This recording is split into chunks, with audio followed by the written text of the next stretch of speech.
Nous accueillerons un magnifique spectacle musical et sensoriel, donc avec la Compagnie de l'Onde, avec l'artiste Cécile Leroy. Petit frisson, c'est une balade sensorielle en fait. Les enfants sont assis autour de moi, à terre, sur des saisies avec leurs parents. Et tout autour d'eux et autour de nous, il y a les décors de Judith Gueffier qui représentent la nature réunionnaise. En lien aussi avec mon enfance et mes enfants qui sont nés tous les trois à La Réunion. Et les activités qu'on peut faire dans la nature, comme celle que je fais là, par exemple, ramasser des graines de conflore et puis dévider les gousses pour récupérer les petites graines,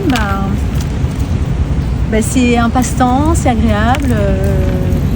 C'est ce qu'on appelle la sobriété heureuse. Après, on n'a pas besoin de beaucoup de jouets, on n'a pas besoin de beaucoup de choses pour s'occuper. Notamment les petits, ils rentrent très facilement dans ces jeux-là.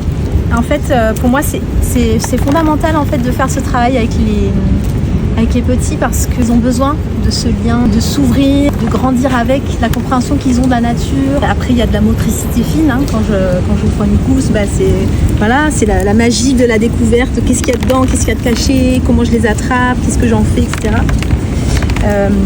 Puis c'est l'éveil à la nature. Pour moi, c'est un spectacle aussi militant. C'est-à-dire qu'est-ce qu'on fait de la nature, comment on en prend soin, comment on la respecte, comment on la sublime, comment on s'en sert. Avant le spectacle, les enfants peuvent regarder des graines rares comme des larves de Job, du coton, des totomargots, des graines de bancoule. Enfin, j'ai des belles petites graines en fait.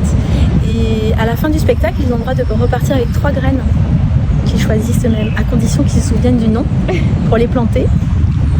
Et du coup, ce qui est chouette, c'est que ça permet de réintroduire des espèces endémiques dans des forêts qui se font un peu déborder par des lianes, d'autres arbres, etc. C'est une éducation à l'environnement, oui, tout à fait. Puis c'est aussi à la fois lier le plaisir à l'agréable. Donc, qu'est-ce qu'on fait quand on va à l'école? Est-ce qu'on envoie les petites fleurs de galabert? Est-ce qu'on peut faire des petits bracelets avec? Et les enfants, ils ont besoin de tout toucher, de tout découvrir, de tout regarder. Il faut encourager ça.